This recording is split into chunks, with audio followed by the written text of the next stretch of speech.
Clueless? Okay. So here's a brief history of filmmaking.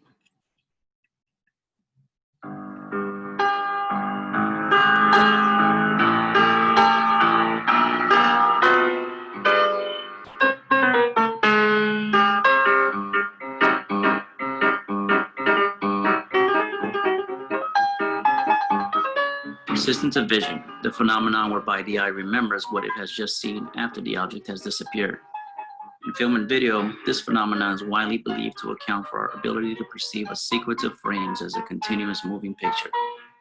In 1500, Leonardo da Vinci gave us a full description of the camera obscura, an optical device that projects an image of its surroundings on a screen. Leonardo da Vinci was well ahead of his time. Leonardo's writings and notes long remain in manuscripts.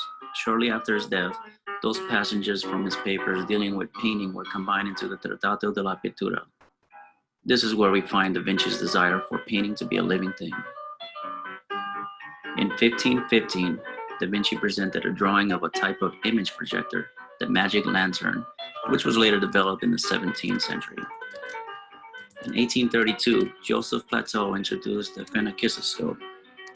Pictures on one disc, viewed through slots on the other, appeared to move when the two were spun and viewed in a mirror. The zoetrope was introduced by William George Horner. The zoetrope used the same principle as Plateau's phenakistoscope, but instead of discs, the pictures and slots are combined in a rotating drum. In 1877, Emile Renaud introduces the latest findings on optical reproduction of movement, the praxinoscope. Similar to the zoetrope, the illusion of movement produced by the praxinoscope was viewed on mirrors in the center of the drum rather than through the slots on the outside. In 1872, Leland Stanford, the governor of California, insisted that a horse in full stride takes all 4 feet off the ground. Stanford hired Edward Muybridge, a San Francisco photographer, to prove his point and settled a $25,000 bet. After many unsuccessful experiments, Muybridge mounted a line of cameras alongside the racetrack and tripped the shutters with electromagnets as a horse and rider galloped down the racetrack and over a short hurdle. The pictures prove that a horse does indeed take all 4 hooves off the ground while galloping. Muybridge developed a projector to present his findings. He adapted Horner's zoetrope to produce a zoo praxinoscope. In East Orange, New Jersey, Thomas Edison was pridefully working on perfecting his favorite of all his inventions, the phonograph. Edison assigned William Dixon to the project of developing a machine that could visually accompany his phonograph. For over 2 years, not much resulted.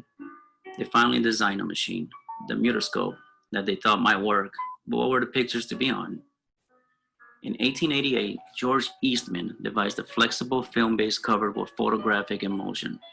This was exactly what Edison and Dixon were looking for. The result? The kinetoscope. The kinetoscope is a continuous loop of film that passed over a series of rollers and in front of a lens. But it had a flaw. It allowed only one person at a time to watch the moving images being put on display. Thomas Armand found that what the camera did to hold the film stationary while the images were being photographed could be repeated in the projection mechanism itself. In 1885 in Atlanta, Georgia, Armand made a vital connection. He demonstrated a projector that worked. The Lumiere family is the biggest manufacturer of photographic plates in Europe.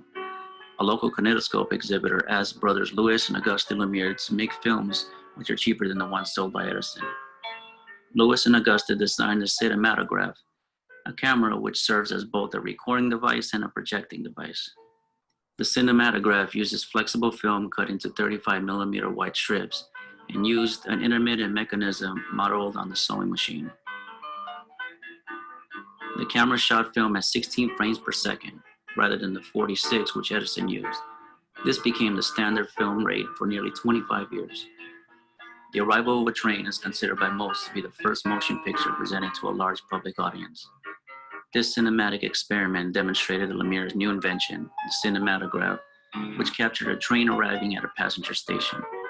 The audience were startled and started to panic as the train moved towards them. So who invented film? Well, film itself was invented by George Eastman. The motion picture was an invention of many inventors. It was all just a matter of putting the pieces together.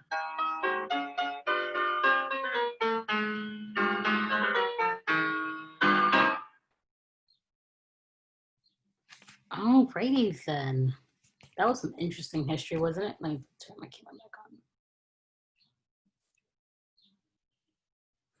on. All right, so what are some film genres that we know of today? There's so many, and there's so many are a mix of one another. But here are the biggest ones that people normally talk about. We have comedy like Step Brothers. We have drama like Love Simon. We have musical like Rent or Hamilton. We have fantasy like Harry Potter, horror like Get Out, and sci-fi like The Matrix or Star Star Wars. But a lot of times we see a lot of genres mixing in and being different types of genres. We're going to be learning more about that on week 3, I believe. But for example, what if I told you that Star Wars was actually a Western movie? Well, if you think about it, it has everything that a Western movie has. In the Western movie, it's a genre about good versus evil. The good normally wears a white hat. The bad normally wears a black hat. There's normally that fight between one another and a big showdown at the end. Space opera. So a lot of people call it a space Western because of those things. We're going to talk about what roles are on a film set. There are a few roles. We have director, producer, camera operator, lighting engineer, audio engineer, actor, screenwriter, editor, and production assistants. So we're going to be talking about different types of the roles and what they're supposed to do on a film set, okay? So what does a screenwriter do? The person who writes the screenplay. So the person who writes the screenplay is the one who builds the story. They have to do story structure, knowing the beginning, the middle, the end. They have to do rising action to climax, then resolution. So basically, what is the climax of a film? So lighting and audio tech. Lighting, you have to do 3-point lighting. Then there's interview lighting, warm and cool lights. And then audio, what you're trying to do is you're trying to limit background noise. You want to use the proper equipment to be able to get good audio, because a lot of people watching the movie, they would excuse bad audio, they would excuse bad visuals, but not bad audio. So that's a very good thing for you to be able to think about. So then make sure you always get clear audio, like you said, and remember your headphones when you're recording, because you want to make sure that you're listening to the audio. So here's a video on lighting. Hi, my name is Andrew with Joyco Multimedia, and I want to talk you through lighting. So there's two kinds of lighting. There's subjective and there's objective lighting. In other words, there's good and bad. Which sounds weird, but good lighting is subjective because there's so many different ways to get your shot and achieve what you are looking for. Bad lighting is objective because when you look at it, you know it's bad. It makes you cringe inside. So obviously you want good lighting. I'm going to walk you through some examples of bad lighting and show you what's wrong with them and why you want to avoid them. This is scenario number 1, office fluorescent lighting. This is bad because it screams amateur. It is very unprofessional. Scenario number 2 is backlighting. This is when the light is behind the subject pointed at the camera. The problem is that the subject is too dark. There's not enough detail in the face or the front of the subject. This happens when you put a subject in front of a window and without compensating. Scenario number 3 is underexposure. This is when the lights are set up and even maybe set up correctly. However, the camera settings are not set up correctly, and therefore the subject is too dark. Scenario number 4 is overexposure. This is when your lights are set up, and again, they may be set up correctly. However, your camera settings have overcompensated, and I am too bright now. The subject is too bright. There's no detail. You can't color correct an image that is overexposed. Scenario number 5 is psychologically inappropriate lighting. This is when you have your lights set up intentionally the way you have them. However, it does not achieve the desired mood. So this lighting would be horrible for a company training video. Lighting is so important in video production. You cannot underestimate the importance of light. Without light, there is no image at all. I hope this was helpful, and for more information on your next video project, you can visit our website at www.joycomultimedia.com. Thank you. All right. right, that's some examples of some bad light, good and bad lighting. So make sure you guys are looking for that when you're making your own films. Depending on the way you light something, it can change the complete mood of the movie. And always remember that audio is very important because, like I said, people will excuse bad images, but not bad audio. So what does the camera person or cinematographer do? So it's a person who oversees or directs photography and camera work in movie making, especially one who operates the camera. So you're trying to fit the shot to the scene. You have to remember there are different types of shots going on and they all say different things. There's the long shot, medium close-up, extreme close-up, and different other things. So for example, that all mean different things for the movie. What makes a shot interesting? And you also need to know the settings, like frame rate, white balance, and shutter. Here's a video so you know what shots they are. Today we talk about the different types of shots that you can get with your camera.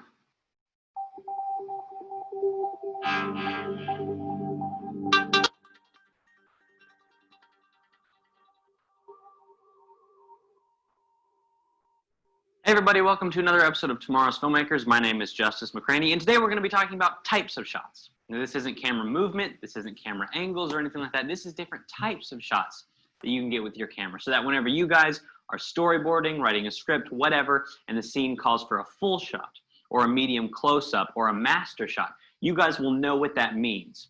So let's talk about all those different types of shots, and then also how to put them into a scene.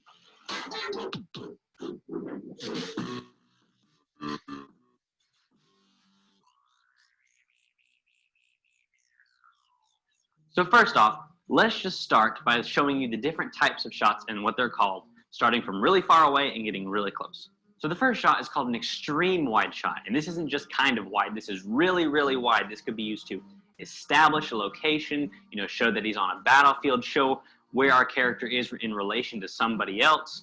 This is a really, really wide shot. And the next shot is just a wide shot. So we had an extreme wide shot, now we're at a wide shot, which is a little bit closer than the extreme wide shot, but it's not just seeing his full body. You're seeing a lot more than that because it's still really wide. The next shot is called a full shot, and this is a little bit closer, but you can still see our entire character's body. You can see from his toes all the way to his head, like a full body shot. That's why it's called a full shot.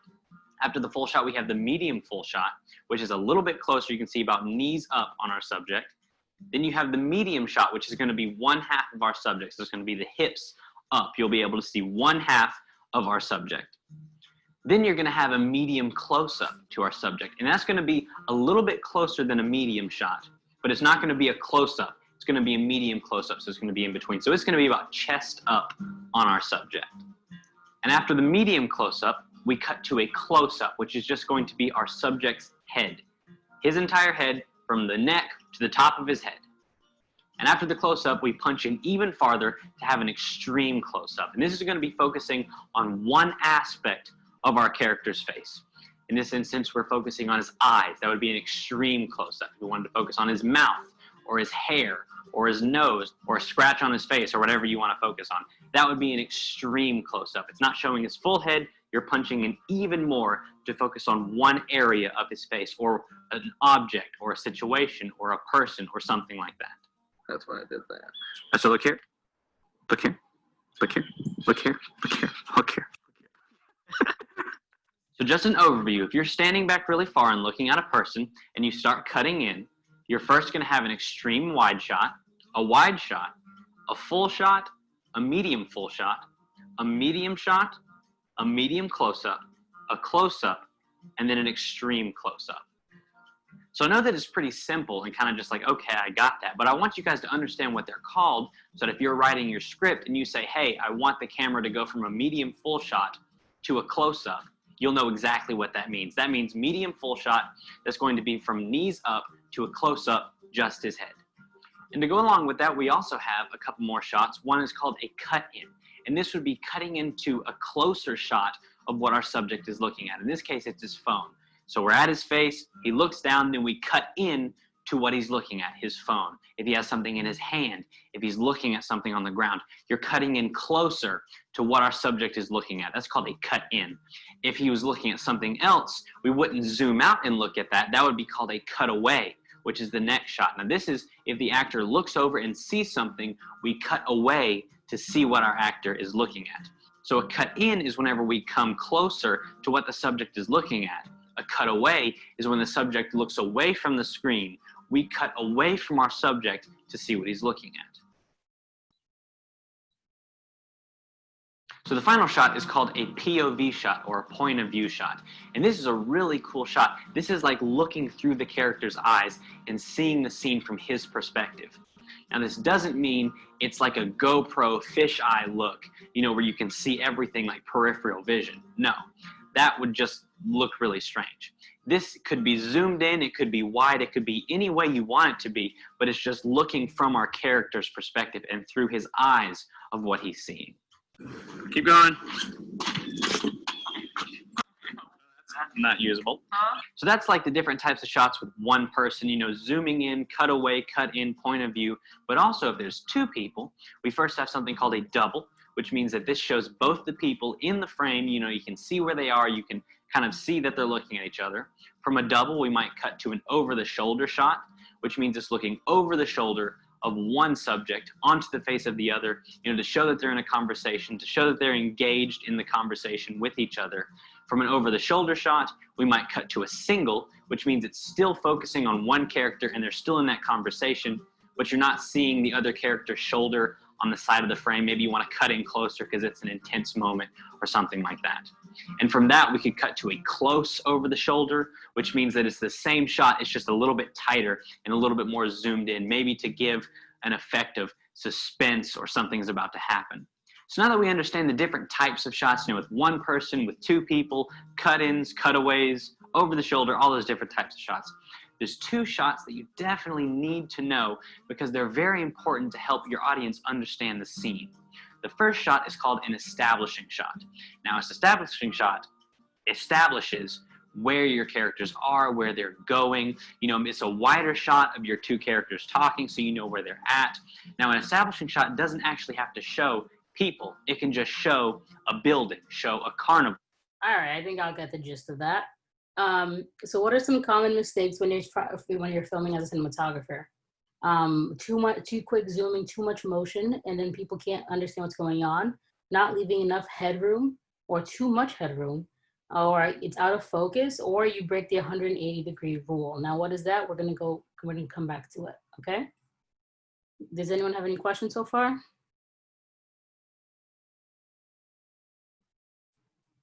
No? Cool. Editors. What do editors do? So it's the person who assembles the footage into a cohesive story and sequence. So what does good editing look like? What are quick cuts versus slow cuts? Give yourself enough room to breathe, okay? So like a lot of people, they want to cut things real quick and then it just doesn't work out because no one will understand what's going on. Syncing visuals to audio effectively. Make sure that you're doing transition so people know what's going on. Color correction, because color can change the movie that you make, and I can show you an example of that later. Leveling out the sound. So like I told you, sound is very important. So the sound that you capture, you have to make sure that it makes sense, that you have all of the Foley sounds, everything going on. And also things to avoid, you want to avoid choppy editing and continuity errors. So like, you know those scenes where, for example, let's say that in one scene you see a girl holding a phone and then you cut to someone and come back and then the phone is in the other hand. Those are continuity errors that just, you have to always make sure that you're avoiding for. And there's normally someone on set that makes sure that those continuity errors are being taken care of. A director controls a film's artistic and dramatic aspects and visualizes the screenplay while guiding the technical crew and actors in the fulfillment of that vision. So if anyone knows, does anyone pay attention to directors? Who are your favorite directors? Say it, you can say them in the chat.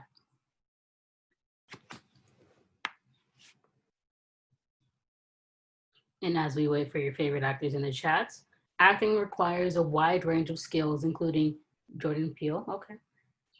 Including vocal projection, clarity of speech, physical expressivity, emotional facility, a well-developed imagination, and the ability to interpret drama. So rules of acting for film: don't look at the camera unless it's like The Office where you have to look at the camera, but normally do not look at the camera.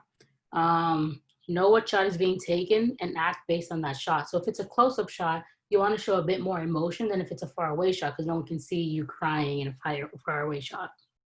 Know your character's motivations. So even if you are the mean character, you can't just act angry, because everyone who acts angry comes from a place of pain. So why is that person feeling pain? Why are they feeling that way?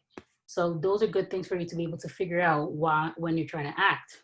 Because for them, the mean character, they don't think they're the mean character. They think they're doing the right thing. So it's always good to know your motivations.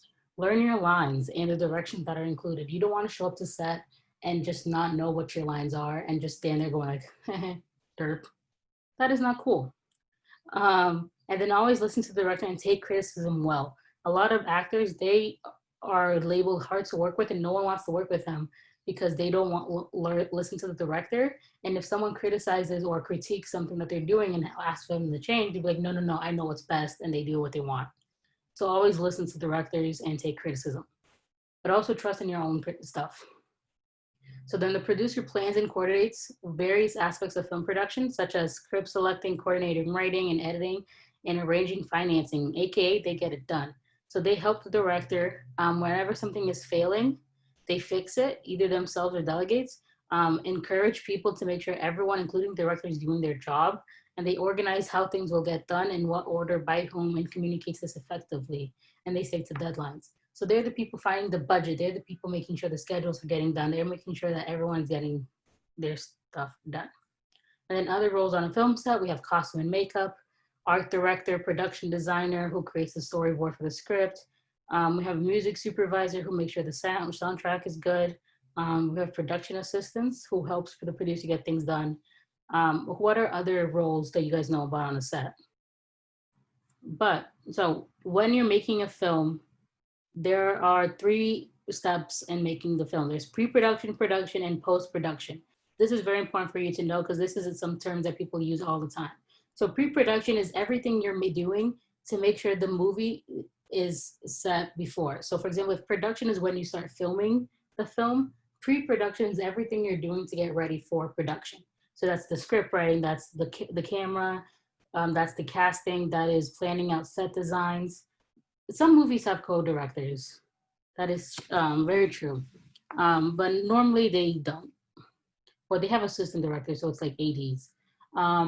So you have to develop and pitch your ideas. And so it's basically everything that happens before you need to film that needs to make it get ready. It happens in pre-production. So in production, you have to make a list of shots, you build your sets and scenes, you direct your actors, and you film your shots. Post-production, that's when you start editing. Post-production is editing all your shots and making sure it's all good. So as we were talking about the film concepts, there's the 180-degree rule, which is basically a rule stating that during a conversation, the camera should be on a 180-degree line that keeps 2 or more characters in the same position or screen, known as the axis. The line ties each character to their own side. The first character is always on the right, the second is always on the left, and the way it prevents them from switching on the screen and confusing the audience. So let's say if there's a line right here, you want to make sure that the camera is always behind this line. So it can either be here or it can be here, but never here and never here, because then it breaks the conversation and it looks weird. Other concepts, I know this is a long instruction, guys, I'm sorry, but we'll get there quickly, and then we're gonna start doing stuff. So there's a rule of thirds, leading lines, balance in the shot, headroom, match cuts, and continuity. All of these beautiful things right here. So, and then we're gonna watch a quick continuity film about color theory, as I said. Consider the mood ring, the hues of emoji, or even aura photography. Like music in an elevator or a doctor's waiting room, color has the power to influence how we feel without our even noticing. Film directors have exploited our color connection for decades. In fact, there's a rule book of emotions that colorists, the people who manipulate the colors of film, follow. Our response to color varies depending on culture and context, but here are a few examples of familiar emotional applications of color. Color grading is the process of applying this understanding of color and its power by altering and enhancing the color of a motion or still picture, either electronically, photochemically, or digitally. Back in the day, filmmakers could only achieve a stylized look if they committed to using filters, or if they spent a ton of cash to alter specific colors frame by frame. You've seen It's a Wonderful Life, but have you seen It's a Wonderful Life in color? Now that everything is shot digitally, color grading is less expensive, more accessible, and flexible. O Brother, Where Art Thou was the first movie to be entirely digitally color graded. The story took place during the Great Depression, so cinematographer Roger Deakins applied a warm sepia tone to the whole movie to make us feel like we were in the dirty 30s. Since then, digital color grading has become a standard practice for filmmakers. And one color grading trend that seems to be taking over Hollywood is blue and orange. There are a lot of theories out there, but one leading theory is that this color treatment makes actors pop against the background. On the color wheel, skin tones are mainly in the orange range, and the complementary color of orange is blue. So when you take your orange toned actor and then push everything else into the opposing color range, this contrast leaves you with the Hollywood look. Now that you understand the basics of color grading and some of its more common uses, you can try for yourself using a variety of easy-to-use apps, such as the iOS app VideoGrade. We decided to test out these color grading theories with some of our own footage. We picked a shot and gave it different treatments to explore how much we could change the mood of the scene. You be the judge.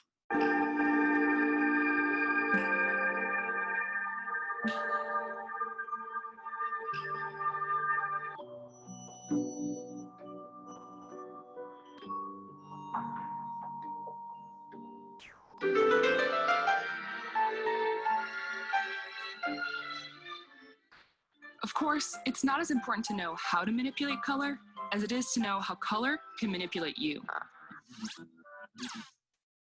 So some interesting things that they said here. As we know, that color, like for example, if you see something that's blue, you're typically going to feel more sad than if you see something that's orange, then it's going to look more happy. So knowing these decisions when you're filming is very important because, like for example, if your film is a very sad movie, like most of the DC movies, you're not going to want to use a beautiful amount of colors. You're going to want to use your darker colors so you can show that sadness. Also, there's also a study where like red can mean love and lust. So that can be very interesting for a romantic comedy movie. For example, and McDonald's, they've learned that if you mix red and yellow, it makes people more hungry, which is why the colors are red and yellow. So color theory is very important for these reasons because you can be able to do whatever you want and show different emotions with those colors. The same thing with music. As you saw there, they had different musics for different colors that they were using to show different things. So for example, if you want a horror movie, that's why everything's all dark because you never know what's coming on. If you want an old-timey type movie, maybe do black and white. So remember that. So here's your project.